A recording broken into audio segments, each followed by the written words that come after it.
Hello दोस्तों, स्वागत है आपका हमारे यूट्यूब चैनल एजुकेशन पॉइंट में। तो आज हम आपके लिए लेके आए जिला दर्शन सीरीज की अगली क्लास, जिसमें हम बात करेंगे सांचौर जिले से संबंधित, जो कि आपके जालौर जिले से अलग होकर एक नया जिला बना है। तो पहले इसके क्वेश्चन के बारे में डिस्कस करेंगे और अंत में इसके फैक्ट के देखेंगे। तो चलो बिना टाइम वेस्ट के क्लास को स्टार्ट करते हैं। आज का हमारा पहला प्रश्न ये रहा, सांचौर जिले को कितने जिलों की सीमाएँ स्पर्श करती है? 2 जिलों की, 3 जिलों की, 4 जिलों की और 5 जिलों की। तो देखो, सांचौर जिला जो किससे अलग होकर बना है, तो ये आपके जालौर से अलग होकर बना है। ठीक है, इसको कितने जिलों की सीमा स्पर्श करती है? ऑप्शन नंबर सी, 4 जिलों की सीमा स्पर्श करती है। 4 जिले कौन कौन से, फैक्ट के माध्यम से देखते हैं। तो देखो, ये 4 जिले हैं जो सांचौर की सीमा को स्पर्श करते हैं। एक तो है बाड़मेर, एक है सिरोही, तीसरा है बालोतरा और चौथा है जालौर। ये 4 जिले क्या करते हैं? सांचौर जिले की सीमा को स्पर्श करते हैं। बाड़मेर, सिरोही, बालोतरा और जालौर। ठीक है, आगे बात करते हैं दूसरे प्रश्न के। प्रश्न नंबर 2, सांचौर जिले में कितनी तहसीलें हैं? 3, 4, 5 और 6। तो देखो, सांचौर जिले में कितनी तहसीलें हैं? ऑप्शन नंबर बी, 4 तहसीलें हैं। 4 तहसीलें कौन कौन सी है वो एक फैक्ट के माध्यम से देखते हैं। तो देखो, ये है सांचौर जिले की प्रमुख तहसीलें। कौन कौन सी हैं? एक तो है सांचौर, एक है बाघोड़ा, तीसरा है चितलवाना और चौथा है रानीवाड़ा। ये 4 प्रमुख क्या है? तहसीलें हैं। ठीक है, आगे बात करते हैं अगले प्रश्न की। प्रश्न नंबर 3, सांचौर किस राज्य के साथ सीमा बनाता है? अंतर्राज्यीय सीमा किसके साथ बनाता है? मध्य प्रदेश के साथ, पंजाब के साथ, गुजरात के साथ और उत्तर प्रदेश के साथ। तो देखो, सांचौर ये किस राज्य के साथ सीमा बनाता है? ऑप्शन नंबर सी, गुजरात के साथ ये अंतर्राज्यीय सीमा बनाता है। ठीक है, आगे बात करते हैं अगले प्रश्न की। प्रश्न नंबर 4, राजस्थान का पंजाब किसे कहते हैं? सिरोही को, डींग को, बालोतरा को या सांचौर को? तो राजस्थान का पंजाब ये किसे कहते हैं? ऑप्शन नंबर डी, सांचौर को। क्योंकि यहाँ 5 नदियों का उद्गम स्थल है, इसीलिए इसे पंजाब के नाम से जाना जाता है। ठीक है, आगे बात करते हैं अगले प्रश्न की। प्रश्न नंबर 5, राजस्थान की सबसे बड़ी दुग्ध डेयरी स्थित है? बागोड़ा में, डींग में, चूरू में और रानीवाड़ा में। तो राज्य की सबसे बड़ी डेयरी, दुग्ध डेयरी कहाँ पे है? ऑप्शन नंबर डी, रानीवाड़ा में। जो किस जिले में पड़ता है? तो ये है आपके सांचौर जिले में। ठीक है, रानीवाड़ा सांचौर जिले में पड़ता है। अगर जिला पूछे तो सांचौर जिला। ठीक है, आगे बात करते हैं इससे फैक्ट के संबंधित। तो देखो, इसका संबंधित एक इम्पोर्टेंट फैक्ट है कि राज्य की पहली दुग्ध डेयरी कहाँ पे है? तो ये है पदमा, अजमेर में। ठीक है, राज्य की पहली दुग्ध डेयरी पदमा, अजमेर में। और राज्य की सबसे बड़ी दुग्ध डेयरी रानीवाड़ा, सांचौर में। ये दोनों ध्यान में रखना है। अगर बात करें तो दुग्ध बावड़ी किसे कहते हैं? तो दूध बावड़ी कहते हैं सिरोही को। ठीक है, सिरोही में है ये दूध बावड़ी। आगे बात, दूध तलाई तालाब ये कहाँ पे स्थित है? तो ये है आपके उदयपुर में। ठीक है, दूध तलाई तालाब उदयपुर में। आगे बात करें दुग्ध क्रांति के जनक ये कौन है? तो वही है वर्गीज कुरियन। ठीक है, आगे अगले प्रश्न की बात करते हैं। प्रश्न नंबर 6, राज्य का एकमात्र या प्रथम गौमूत्र बैंक कहाँ है? तो बालोतरा, सलूम्बर, सांचौर और जालौर में। तो राज्य का प्रथम गौमूत्र बैंक ये कहाँ पे है?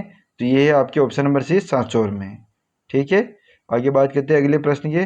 प्रश्न नंबर 7, सांचौर में कितने उपखंड हैं? 3, 4, 5 और 6। तो देखो, सांचौर में कितने उपखंड हैं? ऑप्शन नंबर बी, 4 उपखंड हैं।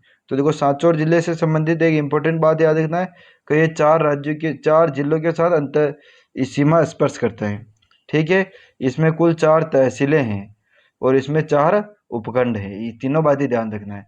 4 जिलों की सीमा को स्पर्श करता है, 4 तहसीलें हैं और 4 उपखंड हैं। और एक राज्य के साथ अंतर्राज्यीय सीमा बनाता है। किसके साथ? गुजरात के साथ। ये भी आपको ध्यान में रखना है। ठीक है, तो इसके उपखंड कौन कौन से हैं ये देखते हैं फैक्ट के माध्यम से। तो देखो, सांचौर जिले के उपखंड कौन कौन से हैं? एक तो है सांचौर, दूसरा है बागोड़ा, तीसरा है चित्तलवाना, चौथा है रानीवाड़ा। ये 4 इसके क्या है? उपखंड है। और ये चारों ही तहसीलें हैं। कौन कौन सी? सांचौर, बागोड़ा, चित्तलवाना और रानीवाड़ा। ये चारों तहसीलें हैं तथा चारों ही उपखंड है। ठीक है, आगे बात करते हैं अगले प्रश्न की। प्रश्न नंबर 8, राष्ट्रीय कामधेनु विश्वविद्यालय कहाँ स्थित हैं? अनूपगढ़ में, बालोतरा में, पथमेड़ा में और डींग में। तो राष्ट्रीय कामधेनु विश्वविद्यालय ये कहाँ पे स्थित है? ऑप्शन नंबर सी, पथमेड़ा में। जो किस जिले में है? तो ये है पथमेड़ा, सांचौर जिले में। ठीक है, ये भी आपको ध्यान में रखना है। आगे बात करते हैं अगले प्रश्न की। प्रश्न नंबर 9, राज्य की सबसे बड़ी गौशाला कहाँ स्थित है? बाघोड़ा में, रानीवाड़ा में, जालौर में और पथमेड़ा में। तो राज्य की सबसे बड़ी गौशाला ये कहाँ पे है? ऑप्शन नंबर डी, पथमेड़ा में। तो किस जिले में पड़ता है? सांचौर जिले में। ठीक है, आगे बात करते हैं अगले प्रश्न की। प्रश्न नंबर 10, सेवाड़िया पशु मेला भरता है रानीवाड़ा में, जालौर में, शाहपुरा में और घोघुंदा में। तो देखो, सेवाड़िया पशु मेला ये कहाँ पड़ता है? ऑप्शन नंबर ए, रानीवाड़ा में। तो किस जिले में? तो ये है आपके सांचौर जिले में। रानीवाड़ा भी सांचौर जिले में आता है। ठीक है, आगे बात करते हैं अगले प्रश्न की। प्रश्न नंबर 11, सत्यपुर किसे कहा गया है? जालौर को, सिवाना दुर्ग को, शेरगढ़ को और सांचौर को। तो देखो, सत्यपुर ये किसका प्राचीन नाम है? तो ये है प्राचीन नाम आपके ऑप्शन नंबर डी, सांचौर का प्राचीन नाम है सत्यपुर। ये आपको ध्यान में रखना है। आगे बात करते हैं अगले प्रश्न के। प्रश्न नंबर 12, गोगाजी का मेला किस माह में भरता है? चैत्र माह में, भाद्रपद माह में, कार्तिक माह में और श्रावण माह में। तो देखो, गोगाजी का मेला ये किस माह में पड़ता है? ऑप्शन नंबर बी, भाद्रपद माह में। ठीक है, आगे बात करते हैं अगले प्रश्न की। प्रश्न नंबर 13, गोगाजी की ओल्डी कहाँ स्थित है? ददरेबा में, नोहर में, सांचौर में और आसीन में। तो देखो, गोगाजी की ओल्डी ये कहाँ है? ऑप्शन नंबर सी, सांचौर में। ददरेबा में क्या हुआ था? गोगाजी का जन्म हुआ था, इसीलिए यहाँ पे शीश मेढ़ी है जन्म होने के उपलक्ष्य में। नोहर में इनकी मृत्यु हुई थी या इन्होंने समाधि ली थी, तो यहाँ पे इनकी धूर मेढ़ी है। और आसिंद है, ये आपके प्रसिद्ध लोक देवता देवनारायण जी से संबंधित है। इनकी जन्मस्थली है आसिंद। ठीक है, आगे बात करते हैं अगले प्रश्न की। तो इससे संबंधित एक फैक्ट देख लेते पहले। तो देखो, गोगा जी की शीश मेढ़ी ये कहाँ पे है? अगर पूछ ले जाएगी गोगा जी की शीश मेढ़ी, उत्तर होगा ददरेबा। क्यों कहते हैं शीश मेढ़ी? क्योंकि यहाँ इनका जन्म हुआ था। ठीक है, जहाँ जन्म हुआ वहाँ पे शीश मेढ़ी। आगे बात करते हैं धूर मेढ़ी गोगा जी की कहाँ है? तो वो है आपके नोहर में।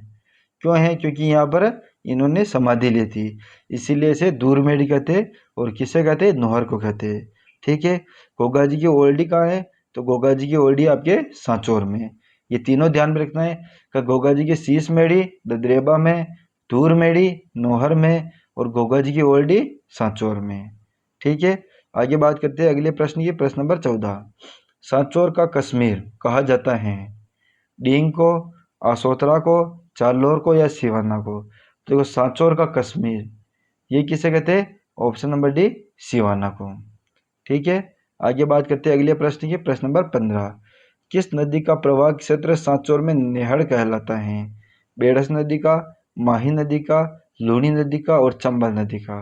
देखो, नेहड़ ये किसे कहते हैं?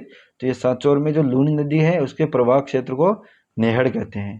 ठीक है, ये आपको विशेष ध्यान में रखना है। कई बार पूछा जाता है कल लूनी नदी का जो प्रवाह क्षेत्र है वो सांचौर में क्या कहलाता है? तो वो कहलाते हैं आपके नेहड़। ठीक है, आगे बात करते हैं अगले प्रश्न की। प्रश्न नंबर 16, नर्मदा नहर राजस्थान में कहाँ से प्रवेश करती है? कोल्लू गांव से, नगाना गांव से, तेजपुर गांव से और सीलू गांव से। तो देखो, नर्मदा नहर इसका उद्गम उद्गम कौन सा स्थान है? तो इसका उद्गम स्थान है सरदार सरोवर बांध, जो कहाँ पे? गुजरात में। ठीक है, और ये राजस्थान में कहाँ से प्रवेश करती है? ऑप्शन नंबर डी, सीलू गांव से।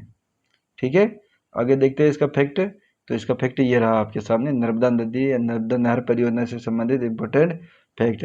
तो नर्मदा नहर परियोजना इसका उद्गम कहाँ से होता है? तो इसका उद्गम होता है सरदार सरोवर बांध, जो किस जिले में पड़ता, जो किस राज्य में पड़ता है? गुजरात में। ठीक है, नर्मदा नहर परियोजना का उद्गम स्थान है सरदार सरोवर बांध, जो गुजरात में आता है। ठीक है, इसकी शुरुआत कब हुई? तो इसकी शुरुआत हुई मार्च 2008 में। ठीक है, नर्मदा नहर राजस्थान में प्रवेश कहाँ से करती हैं? तो ये करती है आपके सीलू गांव, जो किस जिले में पड़ता है? सांचौर जिले में।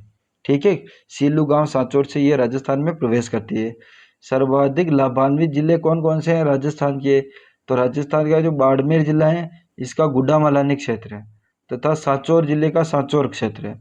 ये दोनों क्या है? सर्वाधिक लाभान्वित हैं। ठीक है, नर्मदा नहर परियोजना के बारे में ध्यान रखना है। इसका उद्गम कहाँ से हुआ था? सरदार सरोवर बांध, गुजरात से। इसकी शुरुआत कब हुई थी? तो इसकी शुरुआत हुई थी मार्च 2008 में। राजस्थान में प्रवेश कहाँ से करती हैं? सीलू गांव, सांचौर से। सर्वाधिक लाभान्वित जिले कौन कौन से हैं? तो बाड़मेर तथा सांचौर। बाड़मेर का कौन सा स्थान? गुड्डामल्लानी स्थान, और सांचौर का सांचौर स्थान। ठीक है, आगे बात करते हैं अगले प्रश्न की। प्रश्न नंबर 17, चमड़ा उद्योग कहाँ का प्रसिद्ध है? जालोर का, सिवाना का, डींग का या रानीवाड़ा का? तो देखो चमड़ा उद्योग ये कहाँ का प्रसिद्ध है? ऑप्शन नंबर डी रानीवाड़ा का। तो किस जिले में पड़ता है? तो ये पड़ता है सांचौर जिले में। अगर रानीवाड़ा नाम नहीं देंगे, जिला डायरेक्ट पूछ ले तो सांचौर जिला। ठीक है, आगे बात करते हैं अगले प्रश्न की। प्रश्न नंबर 18, श्री आद्य माता का मंदिर कहाँ स्थित है? बालोतरा में, कोटा में, रायसिंह नगर में और रानीवाड़ा में? तो देखो श्री आद्य माता इसका मंदिर कहाँ है? ऑप्शन नंबर डी रानीवाड़ा में, जो ये सांचौर जिले में पड़ता है। तो ये रहे थे आपके अपने इम्पोर्टेंट प्रश्न। और अब फैक्ट के बारे में बात करते हैं सांचौर जिले से संबंधित। ठीक है, सांचौर जिले से संबंधित इम्पोर्टेंट फैक्ट है। ठीक है, ये सांचौर जिले से संबंधित बात होगी पूरे पे। इसके उपनाम कौन कौन से हैं? तो इसे दुग्ध क्रांति का प्रतीक भी कहते हैं सांचौर को। ठीक है, राजस्थान का पंजाब किसे कहते हैं? तो ये कहते हैं आपके सांचौर को। और सत्यपुर ये किसका प्राचीन नाम है? तो ये भी आपके सांचौर का है। तीनों उपनाम याद रखना है, तीनों इम्पोर्टेंट है। दुग्ध क्रांति का प्रतीक सांचौर, राजस्थान का पंजाब सांचौर, सत्यपुर किसका प्राचीन नाम है? तो सांचौर का। और जालोर से अलग होकर बना है सांचौर जिला। ठीक है, अगर पूछ लिया जाए सांचौर जिला किस जिले से अलग होकर बना है, तो केवल एक जिला जालोर से अलग होकर बना हुआ है। ठीक है, और सांचौर की सीमा 4 जिलों की सीमा को स्पर्श करती है, ये भी ध्यान में रखना है आपको। आगे बात करते हैं अगले फैक्ट की। तो अगला फैक्ट आपका ये रहा। ठीक है, तो देखो अगला फैक्ट है, सांचौर में उपखंड कितने हैं? 4। सांचौर में तहसीलें कितने हैं? 4। कौन कौन से उपखंड और कौन कौन सी तहसीलें मैं आपको लिखवा चुका हूँ पहले। सांचौर की सीमा को स्पर्श करने वाले जिले कितने हैं? तो ये भी आपके 4। कौन कौन से हैं एक बार फिर बता रहा हूँ, बाड़मेर, बालोतरा, सिरोही और जालोर, ये चारों जिले सांचौर जिले की सीमा को स्पर्श करते हैं। कई बार पूछने लायक प्रश्न है, ये इंपॉर्टेंट प्रश्न है, इंपॉर्टेंट कर देना इसको। सांचौर जिले की सीमा को स्पर्श करने वाले जिले कौन कौन से हैं? तो आपके बाड़मेर, बालोतरा, सिरोही तथा जालोर, ये चारों जिले स्पर्श करते हैं। ठीक है, आगे बात करते हैं अंतिम अगले फैक्ट की। तो देखो अगला फैक्ट है आपके विशेष। ठीक है, इसमें इंपॉर्टेंट चीज़ें हैं आपके। चमड़ा उद्योग ये कहाँ का प्रसिद्ध है? तो ये आपका प्रसिद्ध है सांचौर का। ठीक है, कोगा जी की ओल्डी कहाँ पे है? तो ये आपके सांचौर में। कोगा जी का जन्म ददरेबा में हुआ था, जहाँ इनकी शीश मेढ़ी है, तथा इनके समाधि कहाँ है? नौहर में है, जहाँ इनकी दूर मेढ़ी है। और गोगा जी की ओल्डी है सांचौर में। ठीक है, श्री आद्य माता का मंदिर ये कहाँ पे है? तो ये भी आपके सांचौर में है। सेवाड़िया पशु मेला ये कहाँ है? तो ये भी आपके सांचौर में है। कामधेनु विश्वविद्यालय ये कहाँ पे स्थित है? तो ये भी आपके सांचौर में। और नर्मदा नहर ये भी सांचौर जिले से गुजरती है। ठीक है, चमड़ा उद्योग, गोगा जी की ओल्डी, श्री आद्य माता का मंदिर, सेवाड़ी पशु मेला, कामधेनु विश्वविद्यालय और नर्मदा नहर, ये सभी किसके विशेष फैक्ट है? सांचौर जिले के। ठीक है, आगे बात करते हैं हम अगले अंतिम और आज का अंतिम फैक्ट के बारे में। तो देखो राजस्थान की सबसे बड़ी दुग्ध डेयरी कौन सी है? रानीवाड़ा। किस जिले में पड़ती है? सांचौर में। स्थापना कब हुई? 1986 ईस्वी में।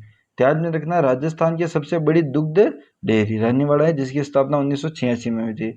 राजस्थान का पहला गौमूत्र बैंक कहाँ पे है? तो पहला गौमूत्र बैंक है सांचौर में। राष्ट्रीय कामधेनु विश्वविद्यालय ये कहाँ पे है? पथमेड़ा में, जो किस जिले में पड़ता है? सांचौर जिले में। राज्य की सबसे बड़ी गौशाला कौन सी है? तो ये है आपके पथमेड़ा में। राज्य की सबसे बड़ी गौशाला है, जो कि सांचौर जिले में पड़ता है। और सांचौर का सबसे बड़ा तालाब कौन सा है? तो ये है आपके नेवड़िया तालाब। ठीक है, तो ये रहा दोस्तों हमारा आज का वीडियो। हमें कमेंट करके ज़रूर बताएं कि वीडियो आपको कैसा लगा। अगर वीडियो पसंद आया हो तो वीडियो को लाइक करें, और चैनल पर नए हो तो चैनल को सब्सक्राइब करें। थैंक यू, जय हिंद, जय भारत।